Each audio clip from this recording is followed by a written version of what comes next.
Hello and a warm welcome back to the channel of Motoring Nonsense. Now, you might not have noticed this from my past YouTube videos, but I don't like to take life very seriously. I think there's too much sadness and seriousness in the world, and I think we should just all embrace our inner childishness and be quite puerile. And luckily for us, someone at Hyundai, or Hyundai as I'm probably going to say in this video, shares my worldview, because this Ioniq 5N is a 650 horsepower electric family hatchback thing that isn't very serious at all. In fact, it's been engineered very seriously to be very not serious. I've done donuts in car parks in it.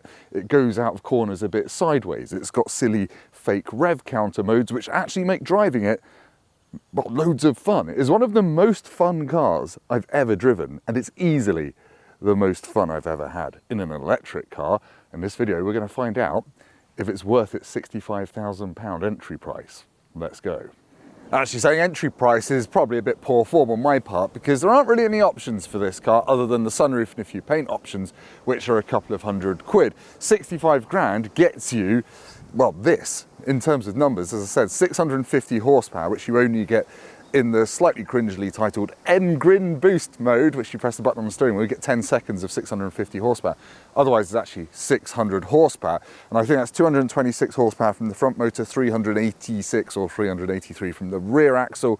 It's very, very fast, 0 to 62 at its fastest in that boost mode, 3.4 seconds. It'll romp on to 160 something miles an hour, which is very impressive for an electric car. But yeah, it is the first all-electric N car from Hyundai.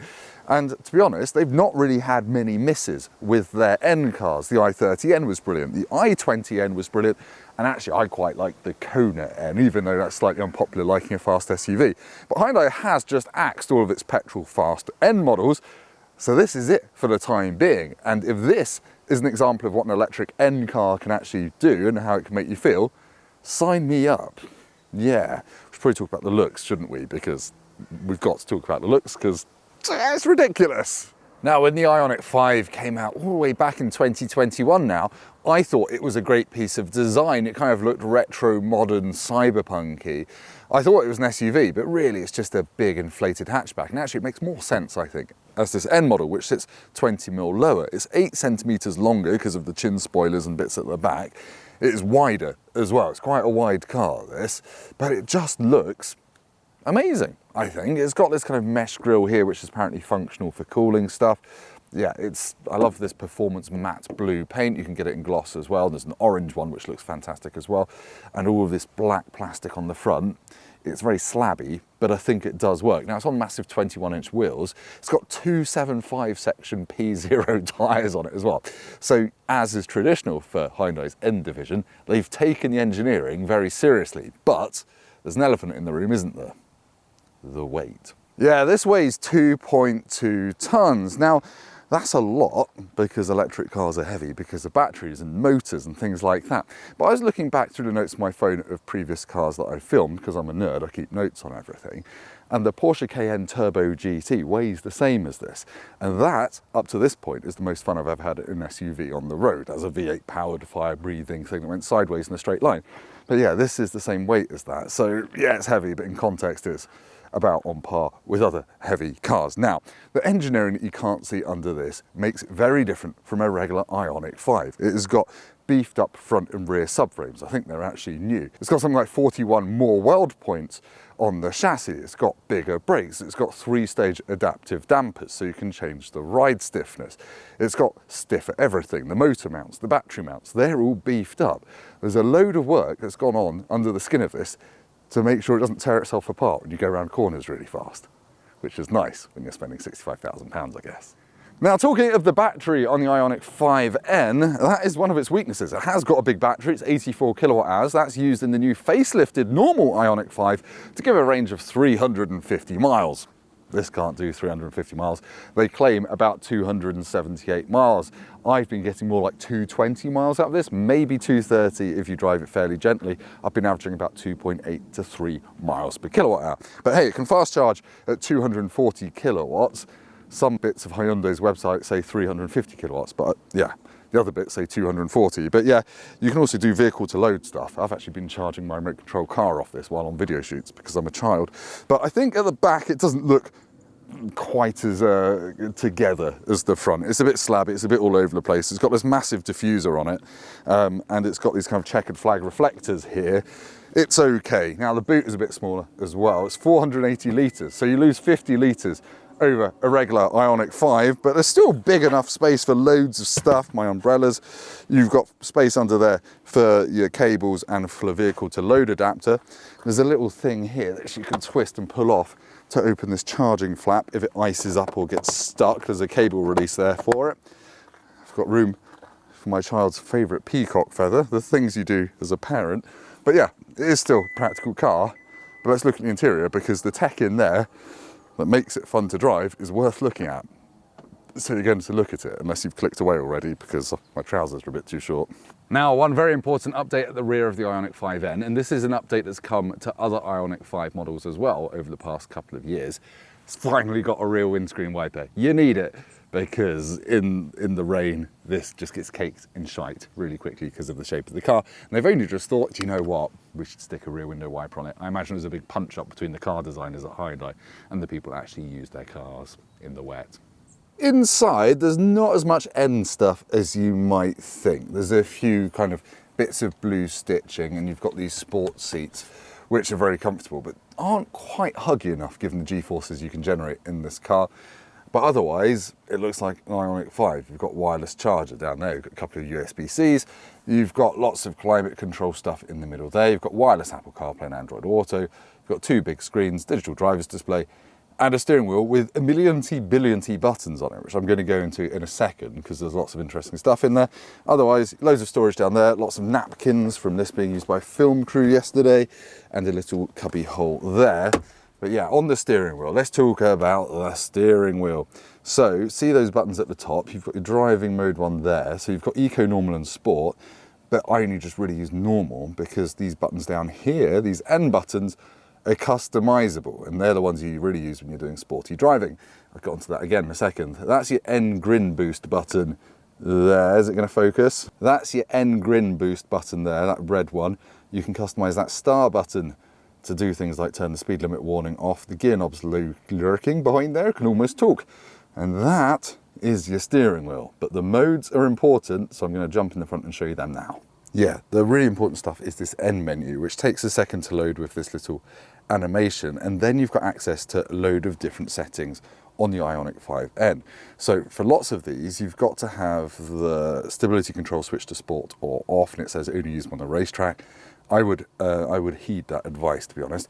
But N torque distribution, is it going to let me do it? Yes, hang on. Let me switch to stability controlled sport. There we go, right. So N torque distribution, okay, lets you make this fully rear wheel drive or fully front wheel drive or somewhere in the middle. You can't do that with a petrol car. Some petrol cars will let you go fully rear wheel drive in a four wheel drive car, but in this you can do that. N pedal basically is a really high level of brake regen. So when you lift off, you get loads of weight over the nose for faster turning, and lift off oversteer and then oversteer when you plant it. Again, only do that on a racetrack. N race, it basically cools the motor and battery more extremely for when you're on track, but presumably knackers your range a bit. N drift optimizer, that sets the car up for drifting, and I might have used that in a car park at Thruxton. I'll put a little bit of me laughing and smoking the tyres in here.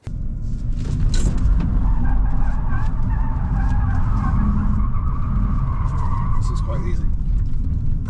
And then really it's just about setting up your mode. So you can customize the motor response, the steering response, suspension between those three settings, as I said. The electronic limited slip diff, you can choose how that feels. The ESC, you've got sport, off and normal. There we go. And the head-up display.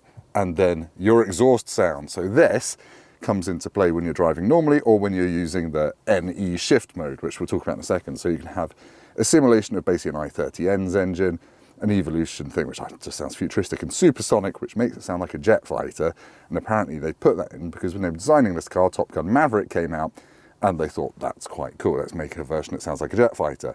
And then, oh God, there's so many options. You can choose how grippy the road is when you're doing launch control. N E-shift, there we go, it recreates the feeling of driving a vehicle equipped with a combustion engine. How quaint. But yeah, when you activate that, it won't let me do it at the moment. Basically, it gives you a rev counter up here, and then you can rev it and change gears using the paddles, and it thumps in gear shifts like you're in a hurricane or something. It sounds crap. It's so much fun, and it's really engaging. And when you lift off the accelerator, you've got pops and burbles through the speakers. And yeah, there you go. You can choose your sound. N road sense, when it sees a twisty road sign, it will ask if you want to go into sport mode. I love that. And oh God, there's so many settings. It does tell you though what they all do. So it is actually easier to use than I've probably made it sound, but there's a lot of stuff in there to make this fun to drive. Now I'm just going to very quickly touch on rear passenger space in the Ioniq 5N. It's very good. I've got loads of knee room, loads of headroom. Foot room is a bit cramped. I've got my small Converse on, but my big boots wouldn't fit under there. I've got an N badge on the back of the sports seats in front. I've got door bins that are big enough. It's got a very flat floor, and the middle seat's a decent width, and I've got 2 USB-Cs. It's fine. My kids have loved it back here, being accelerated very firmly into their child seats. I've got window blinds as well, and a heated rear seat, and they still slide and recline, so you can go along like this in a really natural position. Right, that's enough about the inside of the Ioniq 5N. I'm getting a little bit shiny for some reason, so let's go and do what the Pope said to the German government of 1933 onwards. Let's go and do something a bit naughty. Yeah, probably didn't say that, but let's go and drive the Ioniq 5N anyway. Right, going for a drive in a Hyundai Ioniq 5N is much the same as going for a drive in a normal one. You put your foot on the brake, turn it into D, well, turn things into D, you're just born with one, aren't you? Or not. And then you just pull away, and it just feels very normal. When you're in normal mode, it rides sort of okay. You can feel a slightly firm edge from those 21-inch wheels, but you think, oh yeah, I've got a good view out. I can see out, apart from the back corners as always. It's just a normal car. And then, even in normal mode, if you think, oh, I'm at 20 miles an hour, I want to get to 40. There we go, that's 40 miles an hour, and all my insides have moved. It is ludicrously fast. Yes, if you put it in normal or eco modes, things do soften up in terms of the response, but it's just a fast EV. It doesn't feel too dissimilar to the Kia EV6 GT that I tested last year, and that was basically just a fast cruiser that didn't want to be driven hard in corners. However, if you put it in sport mode, it sharpens things up. But if you put it in one of the N modes, this one has got traction and stability control in sport and everything set as extreme as they get, then yeah, you put your foot down and it bloody shifts. But also, you can feel it sending most of its power to the back wheels. Yes, it's still four-wheel drive, so you're not going to put it in a ditch immediately. But if you come out of the corner and boot it, the back axle moves out. It doesn't skid necessarily, but it's moving further out in the corner than the front. So, Jesus, it's fast. And you feel like you have to be on top of it, on top of your game and paying attention. But it's very reassuring to drive fast. But I've not driven an EV that feels as rear biased as this does. And then you have to press the star button to turn the speed limit warning off, which is massively distracting and takes your eyes off the road for a while. Interestingly, I have just filmed a video with Motorpoint that's coming out in the next couple of weeks where we put eye tracking glasses on people and made them do stuff like this in the car. So subscribe to the Motorpoint YouTube channel. But anyway, that's by the by. I'm going to get some twisty country roads so we can actually drive this a little bit faster and talk about whether you can feel the weight, whether it's fun, and whether it puts a big smile on my face. Let's go. Right, I'm now in N E-shift mode.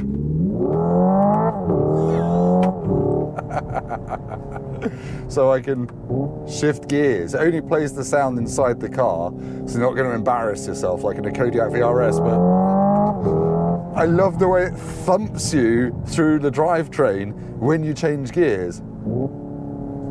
And when you lift off and when you downshift, you get the occasional burble through the speakers like that. It is very silly, it is very childish. But again, when you're actually on a country road, it just works really well. But you do have to stop and remind yourself, it's real life, it's not a computer game, and there are still speed limits, because it does egg you into going faster than you think. And the noises are a bit like, I'm playing Gran Turismo, but actually in reality, you're doing 60 mile an hour through Aunt Madge's hedge. I like how it cuts the sound as well when the traction control kicked in out of that junction. That's really cool. Now, while I'm actually driving to the country road, years ago I had this thought that if I was a car company, I would build an EV platform with powerful front and rear motors, which were completely tunable to recreate the torque curves of petrol cars. So you could pay like 50 quid to have a 997 turbo or something like that, or you could have a naturally aspirated feeling, and you got the fake sound to match. Now, this is the closest thing that anyone's ever done to that stupid idea that I had, where you could download different cars and have your car feel like, you know, a Ferrari F430 or something like that. This is cool because when you're in 8th gear, it's telling me on the windscreen, I've got a rev counter as well. I put my foot down, it accelerates a bit, but not very much. I need to shift down, and now it accelerates. And you forget, after a while, you're in an electric car where you should be able to accelerate endlessly no matter what revs you're at, because there are no revs, really. It is fun. It is just fun, and it all sounds really cheesy, and yes, the engine noise sounds synthesized, but when you're hooning it, you don't really care. You're just enjoying the acceleration, the thrust, and the fake gear shifts, which make you go like this. It is cool, though I think it is actually slower in this mode because it's doing all the fake torque limiting. If you want it to be fast, don't drive it in any shift mode, just stick it in sport or one of the N modes, but here we go. Anyway, let's talk about motorway refinement, seeing as I'm nearly at a 70 limit road. Let's hoof it up here, let's get up to 70.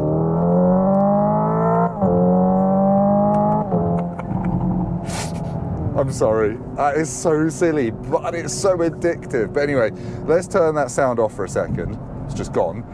And just put it back into normal mode. There we go. It's not the most refined version of the Ioniq 5 at motorway speeds. I'm getting quite a lot of thumping through the suspension from those big wheels. It did annoy me a bit to start with, to be honest, but I've got used to it, and I think the performance is a decent way to offset the kind of the jiggly, so it's all right, you accept it. But anyway, let's get to a country road. Wind noise is okay as well, and we'll talk about the more fun stuff. Right, we're getting towards my country road now, and I'm going to start with one of the Ioniq 5N's weaker areas, as you might expect, and it's the steering. Even in Sport Plus mode, it doesn't suddenly give you loads of feel or confidence, it just weights up a bit, and you have to learn to trust the front end of this car a bit when you're chucking into corners. And you do want to trust it because you can end up at corners very, very quickly. Like, yeah, you can just accelerate through corners because this car has loads and loads of mechanical grip. Oh, jeez, it's just so fast, but it isn't a one-trick pony. What's amazed me most about this, really, is the chassis and how well it just feels all as one piece, like all the very best Porsches. So the brakes are good, but you do end up feeling the weight. But yeah, just out of there, you can feel it moving around. You can feel what the chassis is doing. It is very entertaining to drive quickly. Jesus, you end up firing out of corners so fast. But you can feel it moving around. You can feel it moving the torque around when you plant your foot. It feels alive, like some of the best drivers' cars in the world.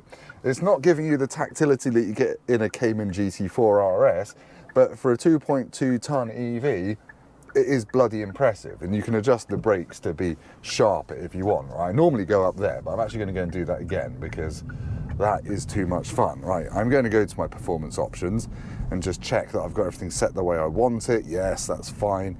It reckons this road has a high grip level. I'm not sure if I chose that, but yeah, N grid boost, and just it is silly. It is silly, and then you can just stick the kind of fake revy kind of mode on, and I think I've got the Top Gun one at the moment, but it doesn't really matter what mode you're in. It's just putting a smile on your face, and you think, I shouldn't be driving an EV this hard and feeling it sway like that on the exit of a corner. Now, if I'm being super nerdy, I would say that when the back steps wide, which it does occasionally, it then kind of, you sense the mass as it kind of settles on its springs once the back's kicked out. And that can feel a little bit unnerving, because it's like, oh God, yeah, it is quite heavy and has just gone a bit sideways. But other than that, when you drive up to that point, it's just loads of fun. And this is a massive old Evo magazine cliche, but I really don't think there's a faster car than this across a crappy British B road that you don't know, in whatever the weather. It's like the old Evos and Imprezas and things like that. It grips, it goes, it gives you enough confidence to chuck it about, and it's fun.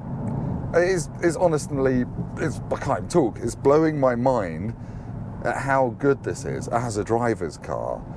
You forget that, you know, it's got all these electronic gimmicks. They do all just come together and work together to give you a car that's moving about, telling you what it's doing, is very fast, not very efficient, quite fun. And actually, just before we go back to me for a conclusion, a word on efficiency. I have now done, since I got this car last week, 362 miles in this car, and I've averaged 2.7 miles per kilowatt hour. Quite a bit of that was chilling on the motorway. Probably an equal amount was being an absolute penis on country roads. Well done, Hyundai engineers. Now, just before we go back to me for a conclusion, there are two things about the Ioniq 5N that I don't really like. Firstly, the turning circle is pretty crap, to be honest. I don't know what it is, but it's not very good. And secondly, there's no like physical shortcut button for the most useful menu, which is the N menu. So yeah, when you're in CarPlay and when you're in other menus, you've got to kind of, I want to go back here to change all of my settings. There just isn't one. But anyway, two minor quibbles, otherwise a good car. Let's go back for a conclusion. Right, time to sum up my thoughts on the Hyundai Ioniq 5N. Well, the flies certainly bloomin' like it, and so do I. It is blown my mind, to be honest. It is really shown me how fun an EV can be.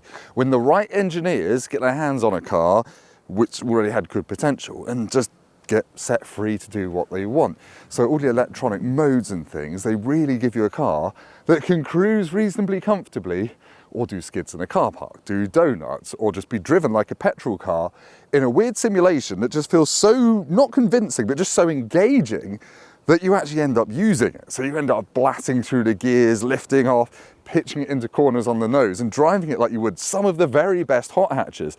And it reminds me most strongly, weirdly, of the Mercedes-AMG A45S, which is still basically my favorite hot hatch out there. It's got 400 horsepower, it's four-wheel drive, and it's very agile and mobile. This feels like a 2.2 ton version of that, but faster, and dare I say it, more fun. And you might think, yes, it's all gimmicky and gadgety, and I guess you could think that, but I'm of an age now where I think EVs are starting to feel quite sterile and quite samey to drive. This blows all of those preconceptions into the ditch and does a big skid on top of them. It is very, very good. Whether it's worth 65 grand is up to you, really. As I always say, everything's got more expensive, but this is a phenomenal piece of kit and you don't need to stick any options on it. Now, the big downside for me is the range. Only getting 220 miles out of this isn't great if you're going to use it. I guess the analogy is you've bought an E90 M3 with that high revving 4-litre V8. It's very fun, it's very fast, sounds great, but it can't go very far in a tank of fuel if you use the performance. It's exactly the same here. You can't go very far in it if you're having all of the fun. But otherwise, best EV on sale today if you like driving. And you can ignore the fact it's 2.2 tons. But whatever, don't really feel it most of the time. I've been Tim. Like this video if you've liked it. Subscribe to the channel because I want to get to 30,000 fairly soon before I lose all my hair. Oh no, wait. And I'll see you next time. Go down to the comments and leave me the Korean word for, oh my God, it's really good fun. And my testicles have fallen off. Goodbye.